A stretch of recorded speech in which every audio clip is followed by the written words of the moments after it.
and Bruce Wayner, your two favorite co-hosts of this show. We are here for another great conversation, and I wanted to share something with you. If you're coming into today, if you're listening live, this is February 24th.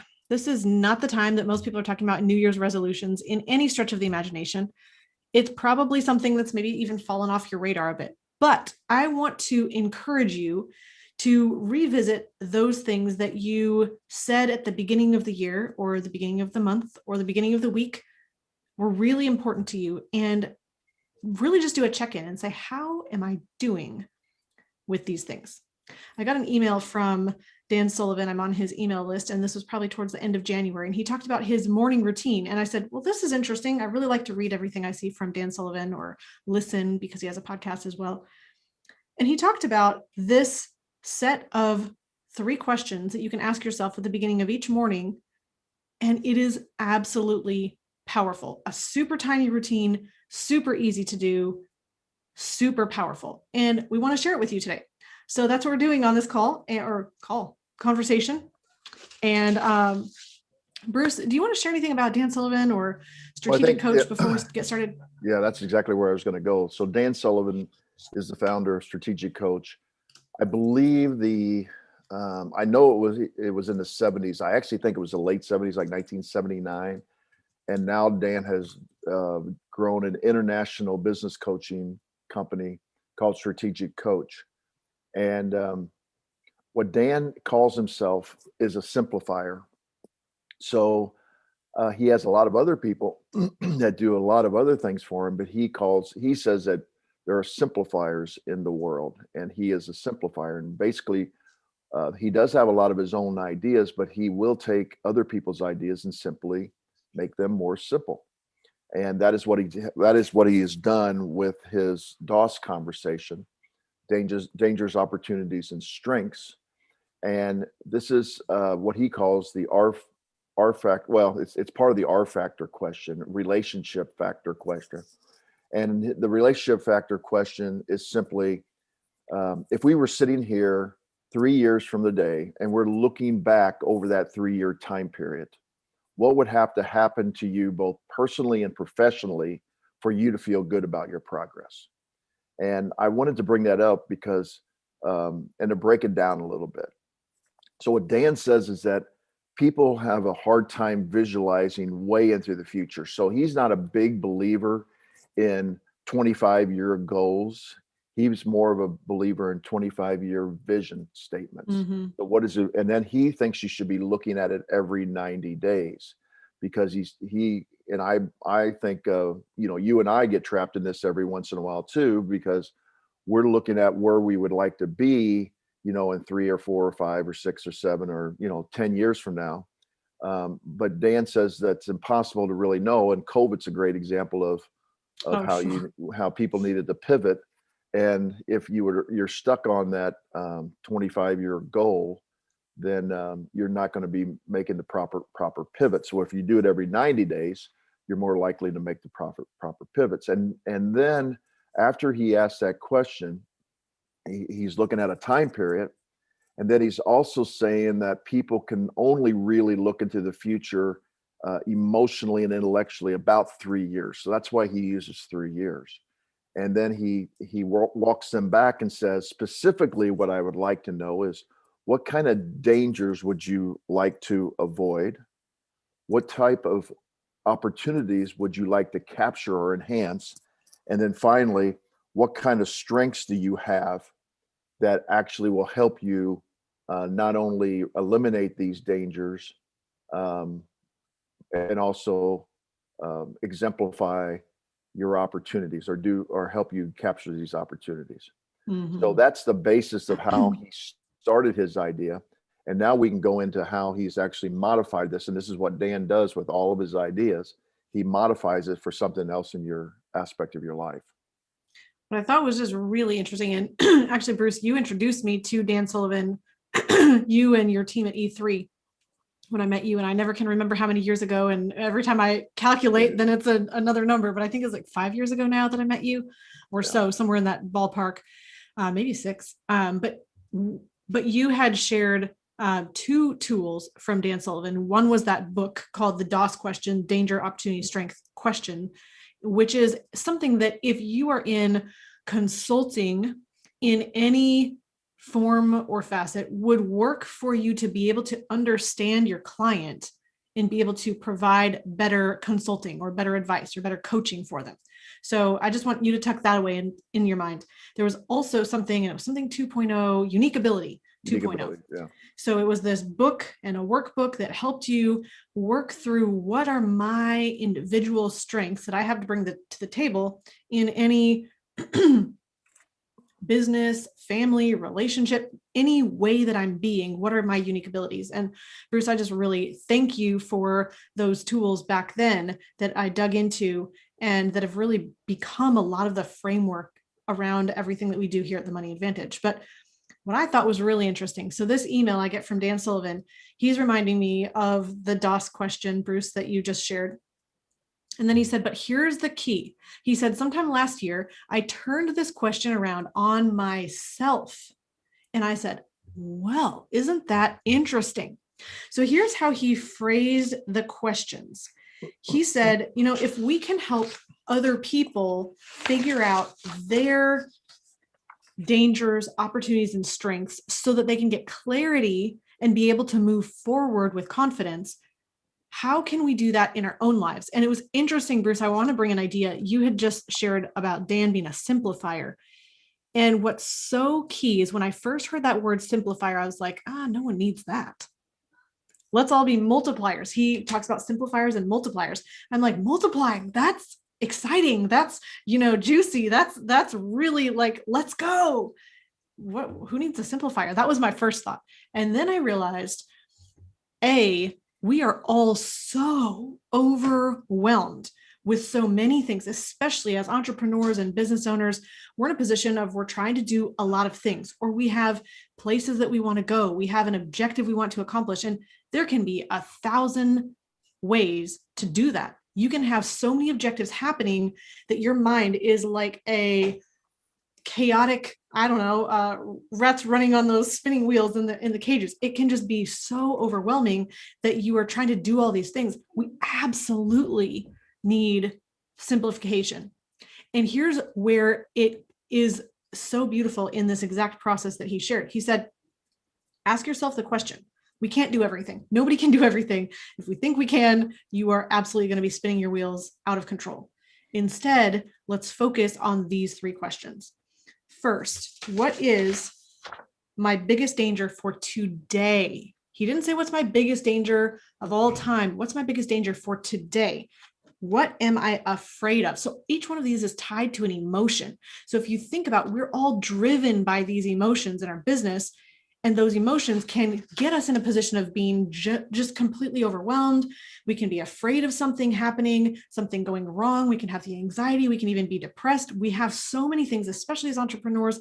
We're trying to do so many things, and we want to not only simplify and clarify what we need to focus on, but deal with all the emotional hurdles along the way. And this really helps you cut to the chase with that. So he said here, we're focusing on fear. And the real question that he's asking is, what is the biggest danger that if I don't take action on this, I'm going to be more scared about it tonight than I am right now? For me, that is extremely compelling question, because I've had a really long history of procrastination. I don't know if anyone else can relate to that, but there's these things that you need to do that just don't feel like the right thing to do right now. You find ways to do everything but the one thing that you really need to do that is going to really cause problems if you don't do it. But we can deal with those problems later, right? But the challenge is, if I'm afraid of it now, how much more afraid of it am I going to be when I wake up tomorrow morning or I go to sleep tonight and I have not yet done that one thing? So he's really bringing that focus to dealing with the one thing that's causing you fear. So Bruce, I don't know if you want to share anything on that. We can talk about our own experience, or we can just go through all 3 questions and then do that. Well, no, I think that's it seems like extremely simple on the surface. It's much more difficult to do because the dangers or the things are concerns. Some people say, well, I don't really have anything that's dangerous. And so I say, well, then it's a concern. What are the concerns that you have?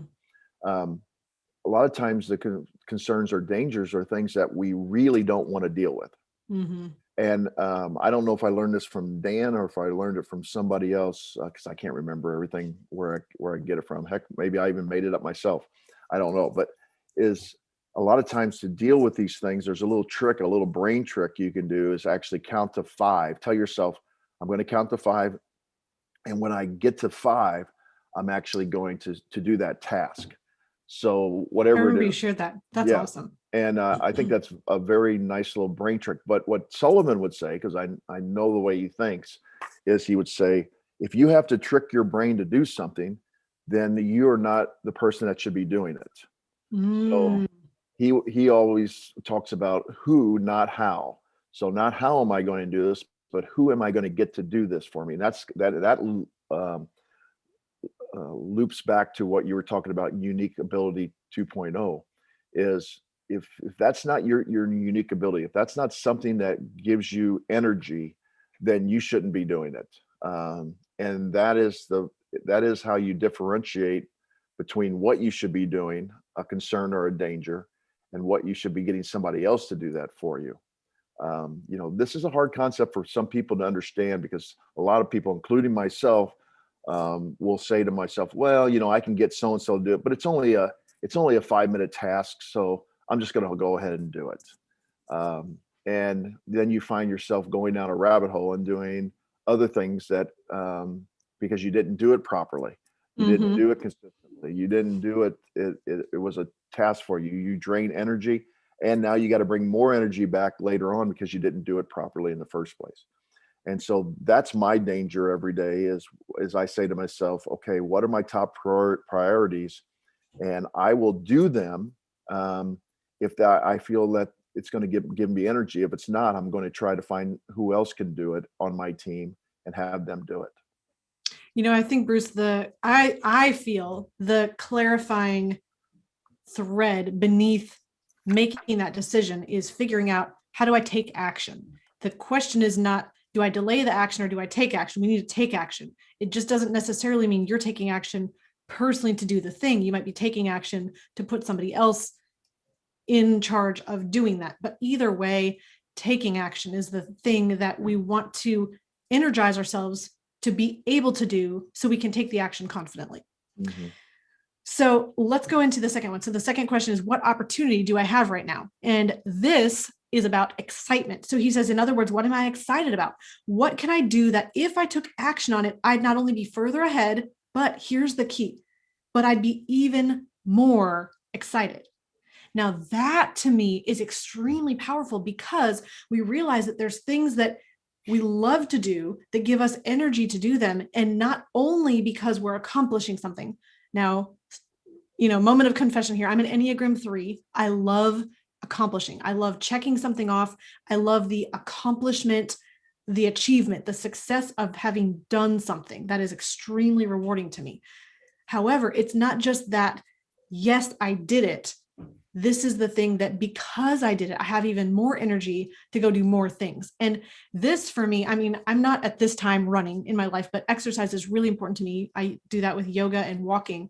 But I just remember this thing in the back of my mind all the time, remembering that it might not feel good to exercise right now. It might not even be convenient. It might be, there's so many other things that are pressing on my time, and I could, do other things instead of exercising. However, if I do, I'm going to feel so much better and have more excitement and energy to be able to do that same thing again tomorrow, and to fuel my energy to go into all my other tasks for the day.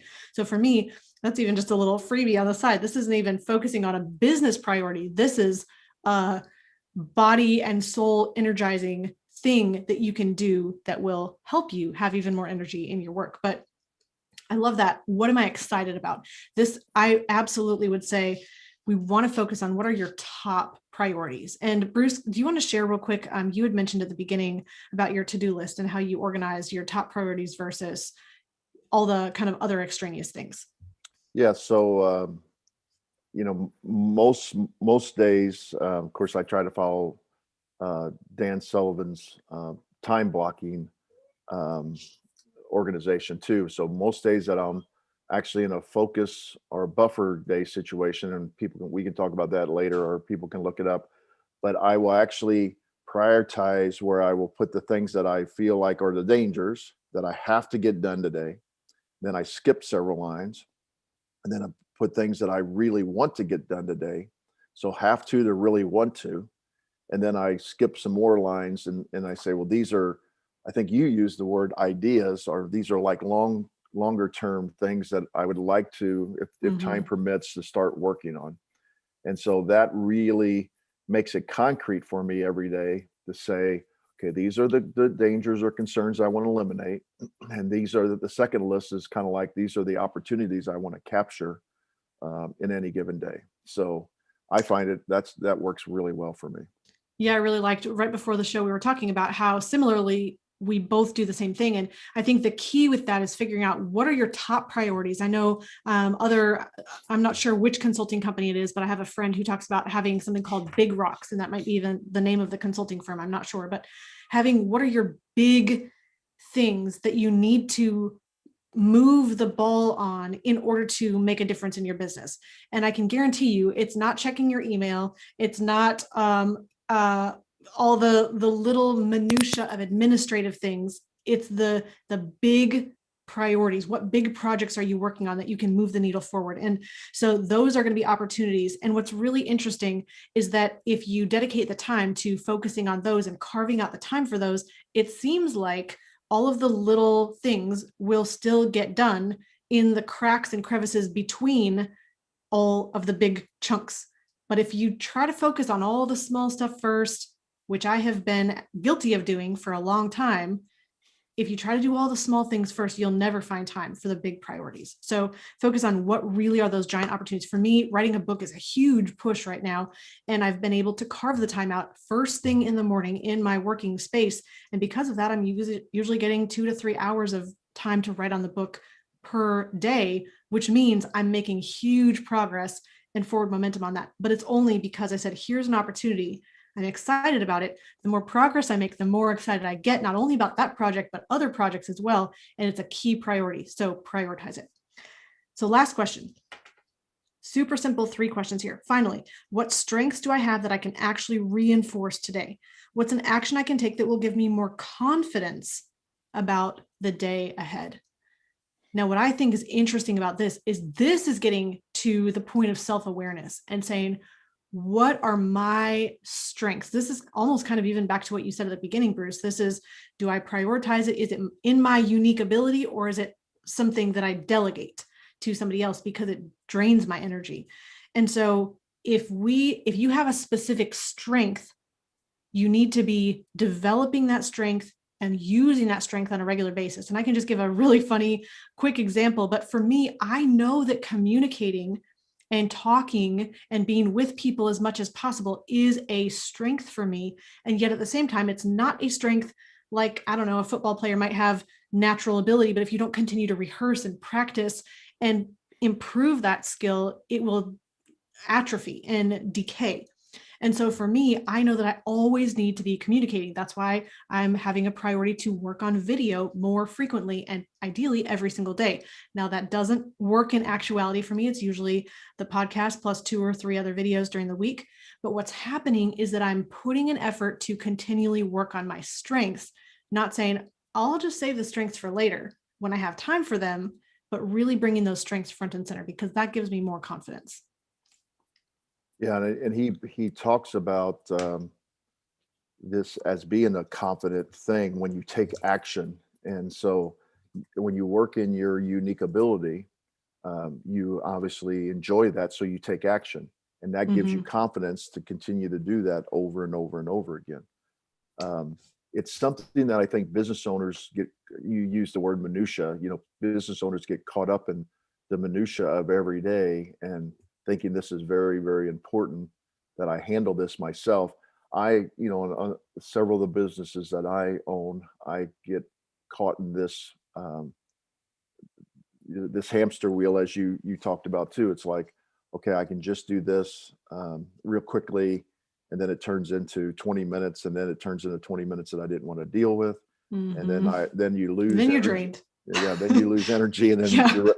your rest of your day is shot. So I do think this podcast is for people that really want to they're looking for an organizational thing that they can simply, like Dan says, um, implement, and Mhm. it will make a difference in how you do things every day. Absolutely. And I'll just leave on this note before we wrap up the episode today.